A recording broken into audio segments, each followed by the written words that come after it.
అతను ఒక పైల్వాన్ అని చెప్పాలా, గోల్డ్ మ్యాన్ అని చెప్పాలా, పొలిటీషియన్ అని చెప్పాలా, పొలిటీషియన్ కి బినామీ అని చెప్పాలా?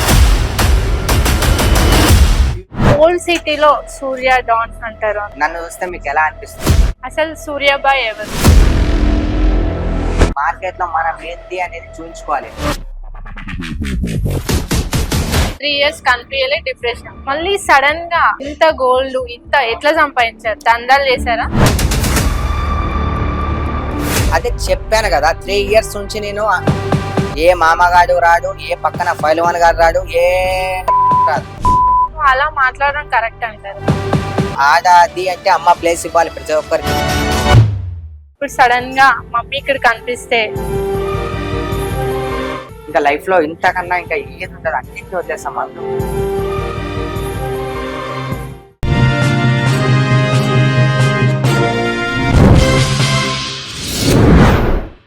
హాయ్ హలో అందరికీ నమస్కారం. నేను మీ Roulika. Welcome to social post TV. అతను ఒక యాక్టర్ అని చెప్పాలా, పైల్వాన్ అని చెప్పాలా, లేకపోతే గోల్డ్ మ్యాన్ అని చెప్పాలా, పొలిటీషియన్ అని చెప్పాలా, పొలిటీషియన్ కి బినామీ అని చెప్పాలా? ఈ మధ్య సోషల్ మీడియా ఓపెన్ చేసేసారు. యూట్యూబ్, ఇన్స్టా, ఫేస్బుక్, ట్విట్టర్, ఎక్కడ చూసినా ఆయనే కనిపిస్తున్నారు. ఓల్డ్ సిటీ డాన్ అని చెప్పాలా మరి? సో ఏ నేమ్ చెప్పినా సో మీకు అది ఆల్రెడీ అర్థమయ్యే ఉంటది ఆ నేమ్ ఏంటో. సో ఎస్, అతనే సూర్యాబాయ్. ప్రస్తుతం మనతో ఉన్నారు. నమస్తే అండి. నమస్తే అమ్మా.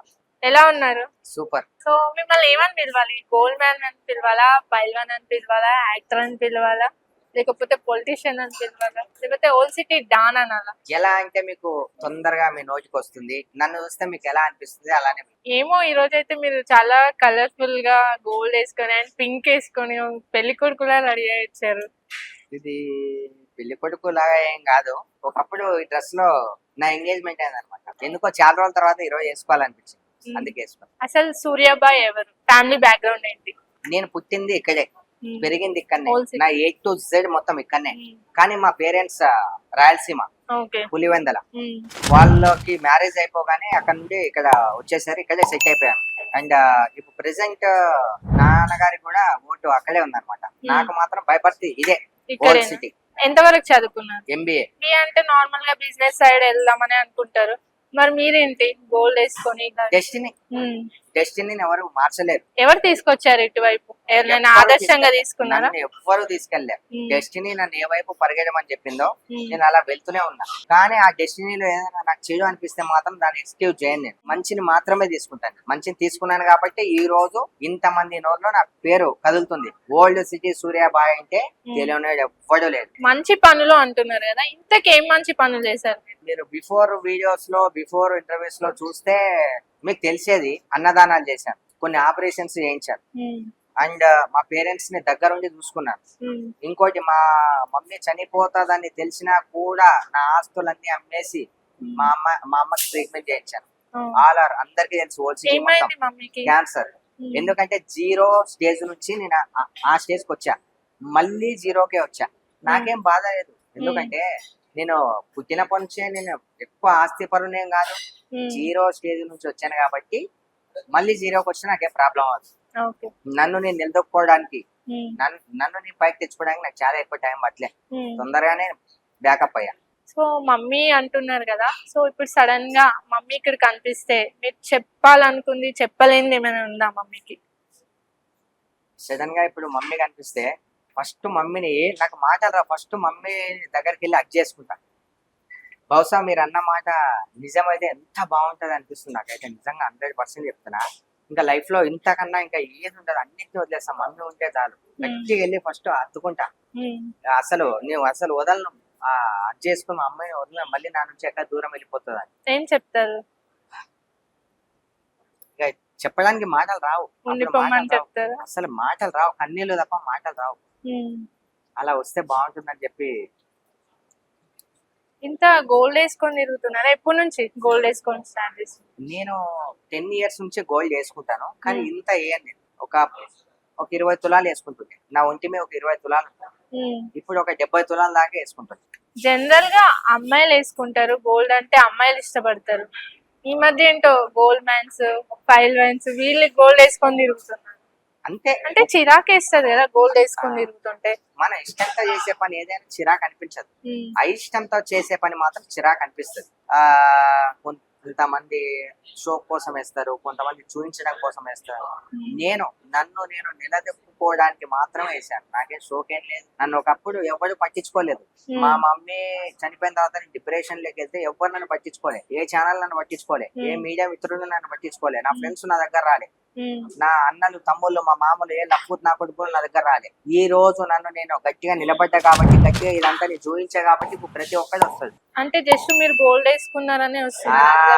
మార్కెట్ లో మనం ఏంది అనేది చూపించుకోవాలి. మనం ఎంత జెన్యున్ గా ఉన్నాం అనేది అవసరం లేదు, మన లోపల ఎంత నిజాయితీ ఉన్నది అనేది ఎవరికి అవసరం లేదు. మనకు కార్ ఉందా, ఐఫోన్ ఉందా, కార్ లో తిరుగుతున్నామా, చూపించుకుంటేనే జనాలు వస్తారు. 100% చెప్తున్నా. అంటే దీన్ని మీరు బిల్డప్ అంటున్నారు, కానీ నేను ఆ లాంగ్వేజ్ ని యూజ్ చేయను. అంటే నా భాషలో దీన్ని బిల్డప్ అనను. ఎవడైతే నేను కింద పడిపోయానో అని నన్ను చిన్న చూపు చూశారో, ఎవరైతే నన్ను పట్టించుకోలేదో, ఎవరైతే నాకు రెస్పాండ్ అవ్వలేదో, అలాంటి వాళ్ళందరి దృష్టిలో మళ్ళీ ఐఎమ్ బ్యాక్, సూర్యాబాయ్ ఈజ్ బ్యాక్ అని అనిపించుకోవడానికి మాత్రమే వేసుకున్నా తప్ప నాకు గోల్డ్ మ్యాన్ అనిపించుకోవాలన్న ఆశ లేదు, బిల్డప్ ఇవ్వాలన్నంతగా నా కోరిక లేదు. ఎందుకంటే నీ కొత్తగా మార్కెట్ లోకి రాలే. గత 10 సంవత్సరాల నుంచి ఓల్డ్ సిటీ సూర్యాబాయ్ అంటే తెలియని ఎవ్వరు లేడు. కానీ ఈ మధ్యనే సోషల్ మీడియాలో అదే చెప్పాను కదా, 3 years నుంచి నేను డిప్రెషన్ లోకి వెళ్ళిపోయా. నన్ను ఎవరు దాకలే. ఈయన దగ్గర అన్ని వెళ్ళిపోయినాయి, కార్లు వెళ్ళిపోయినాయి, బంగారం వెళ్ళిపోయింది, అన్ని వెళ్ళిపోయినాయి. ఈయన దగ్గర ఏం లేదు ఇప్పుడు. దీంతో నాకేంటి అవసరం? నాతో సాయం పొందిన వాళ్ళు కూడా నన్ను పట్టించుకోలే. అందుకు ఇలాంటి వాళ్ళందరికీ నేను సమాధానం చెప్పాలనుకున్నా. చాలా మంది అనుకుంటారు అలాంటి శత్రుత్వం పెట్టుకోవాలి, వాళ్ళని కొట్టాలి, చేయాలి అనుకుంటారు. నేను కాదు. ఎవరైతే మనల్ని ఓడిపోయాడు అని అంటారు కదా, వాళ్ళ ముందు మనం గెలిచి చూపించాలి. అది మన నా ఒపీనియన్ అది. నేను గెలిచి చూపించా, గెలవాలనుకున్నా కాబట్టి నేను ఇలా షో చేస్తున్నా తప్ప నాకు ఇంట్రెస్ట్ లేదు. మీ మాటల్లో ఫైర్, ఫ్రస్ట్రేషన్ రెండు కనిపిస్తుంది. రెండు 100%. నేను ఫైర్ ఎందుకంటే ఎంతో మందికి నేను సాయం చేసిన ఏ ఒక్క నా కొడుకు కూడా అయ్యో పాపం అని ఒక్కడు కూడా అనలే. వాళ్ళ నుంచి మళ్ళీ సాయం చేశాను. నేను ఏదో ఎక్స్పెక్ట్ చేసి నేను వాళ్ళకి సాయం చేయలే. కనీసం బాగలేనప్పుడు బాగలేదన్నా అలా ఆయన్న అని పలకరిస్తే చాలా హ్యాపీగా ఉండేటోని. సాయాన్ని కూడా మర్చిపోయి ఫోన్ రిసీవ్ చేయలే, పట్టించుకోలే, వచ్చి కొంచెం కూడా నన్ను ఓదార్చలే ఏ ఒక్కడు కూడా. అందుకు నేను చాలా ఫీల్ అవుతున్నా. ఎంత పెద్ద పెద్ద వాళ్ళు నా ఎంబడి తిరిగారు కదా, ఏ ఒక్క నా కొడుకు కూడా వాళ్ళ దగ్గరికి వెళ్ళి నా ప్రాబ్లం ఇదని చెప్పుకుంటే, మా అమ్మకు ఆ స్టేజ్ లో ఉన్నప్పుడు ఏ ఒక్క నా కొడుకు కూడా నాకు హెల్ప్ చేయలే. రిక్వెస్ట్ చేశా, ఎవడు నాకు హెల్ప్ చేయలే. కానీ ఎవరు హెల్ప్ చేసినా చేయకపోయినా పైన దేవుడు ఉన్నాడు. నేను చేసింది మంచే, అందుకు నా మంచి పనికి ఆ దేవుడే గోడ్ అని చెప్పి ఈ రోజు నన్ను ఈ స్థాయిలో నిలబెట్టాడు. సో 0 అయ్యాను అని చెప్పారు. 3 years కనిపించలే, డిప్రెషన్. మళ్ళీ సడన్ గా ఇంత గోల్డ్ ఇంత ఎట్లా సంపాదించారు? దందాలు చేశారా? నో. ఇంత తక్కువ టైంలో ఏ బిజినెస్ చేసినా, ఏ జాబ్ చేసినా, ఏది చేసినా ఇంత తొందరగా సెట్ అవ్వరు, ఇంత తొందరగా మనీ రావు. చాలా మంది చెప్తుంటారు పత్తాలాడేటప్పుడు జోకర్ ఎవరికైనా పడవచ్చు. ఒకటే నైట్ జోకర్ పడి గెలిచిన వాళ్ళు ఉన్నారు, ఒకటే నైట్ ఆశపడి ఓడిపోయిన వాళ్ళు కూడా ఉన్నారు. అవునా కదా? మనల్ని ఎప్పుడు ఏ మార్గం ఎటువైపు తీసుకెళ్తుందో, రియల్ ఎస్టేట్ లో వెళ్ళా నేను, పట్టిందల్లా బంగారం అయింది. No I'm fine. కొంచెం మాకు కూడా సీక్రెట్ చెప్పండి. సీక్రెట్ ఏముంది? మన రాతలో ఉందనుకో 100% అది వస్తుంది. మనది అని అనుకుంటే ఎక్కడ ఉన్నది మన దాకా వస్తుంది. మనది కాదు అంటే దాన్ని ఎంత ప్రయత్నం చేసినా కూడా మనది కాదు. ఈ రోజు అసలు ఎక్స్పెక్ట్ చేసామా? ఇక్కడ మనం ఇంటర్వ్యూ చేస్తాం, మీరు నాకు కాల్ చేస్తారని చెప్పి నేను ఎక్స్పెక్ట్ చేశానా? చేయలే. అదే కొన్ని సందర్భాల్లో జరిగిపోతుంటాయి. నేను మంచి ఉన్నా కాబట్టి, నేను ఆనెస్ట్ గా నా మనసాక్షి ఉంది కాబట్టి నాకు దేవుడు ఉన్నాడు. నాకు ఎవ్వడి అవసరం లేదు. నాకు ఏ ఫ్రెండ్ గాడి అవసరం లే, ఎవ్వడి అవసరం లే, ఏ పోరి అవసరం లే, ఏ షోకలు నాకు అవసరం లే. దేవుడు నా ఎంబడి ఉన్నాడు. ఇప్పుడు నాకు ఇన్ని రోజులు జనాల్ని నమ్మాలంటే చాలా ఏదో చీ అనిపించేది. నా లైఫ్ లోకి 4 అన్నదమ్ములు లాంటి బ్రదర్స్ వచ్చారు. నా ఐఎమ్ ఫైన్. నాకు కూడా ఉన్నారు వెనక. ఏ మామగాడు రాడు, ఏ పక్కన ఫైల్వాన్ గారు రాడు, ఏ లఫ్ట్ పిన్నీలు గిన్నీలు ఏ రాదు. నా అనుకున్న వాళ్ళు ఇప్పుడు నా లైఫ్ లో 4 వచ్చారు. నా ఐఎమ్ ఫైన్. నా వెనక ఒక బ్యాక్ బోన్ లాగా వాళ్ళు ఉన్నారు. నేను ఉండు అని నేను చెప్పలే, కానీ నీకు ఎవరు ఉన్నారు అంటే నా వెనక బ్యాక్ బోన్ లాగా 4 అన్నదమ్ములు ఉన్నారా అని చెప్తాను. ఈ రోజు ఇప్పుడు మీరు మాట్లాడుతున్నారు, సోషల్ మీడియాలో మీరు చాలా వైరల్ అయ్యారు. మీరు ఇప్పుడు కొన్ని వర్డ్స్ యూజ్ చేశారు, సో అలా మాట్లాడడం కరెక్ట్ అంటారు. కరెక్ట్ అంటారా అంటే అమ్మ కొన్ని సిచ్యువేషన్స్ నేను ఫేస్ చేసా కాబట్టి నాకు ఆ వర్డ్ వచ్చింది. నాకు ఎవరి మీద ప్రతీకారం లేదు, వస్తాయి, అండ్ but ఆడవాళ్ళ మీద మనం- నాకు రెస్పెక్ట్ లేదని కాదు, మనం రెస్పెక్ట్ లేదని కూడా కాదు. ఉమ్, ఆడవాళ్ళ మీద ఎందుకంటే ఆడది అంటే అమ్మ ప్లేస్ ఇవ్వాలి ప్రతి ఒక్కరికి. ఉమ్, అమ్మ ప్లేస్ లో ఉండి కూడా కొంతమంది తప్పు చేసే వాళ్ళకి మాత్రమే నేను అంటున్నా తప్ప నేను అందరినీ నేను అనట్లే. ఉమ్, ఎందుకంటే ఆడది అంటే అమ్మతో సమానం. ఉమ్. భూమాతకు ఉన్నంత ఓర్పు ఆడదానికి ఉండాలి. ఆ ఓర్పు లేని ఆడదాని గురించి మాత్రమే నేను మాట్లాడుతున్నా. ఓకే. నీ అందరి గురించి నేను మాట్లాడే అధికారం కూడా నాకు లేదు.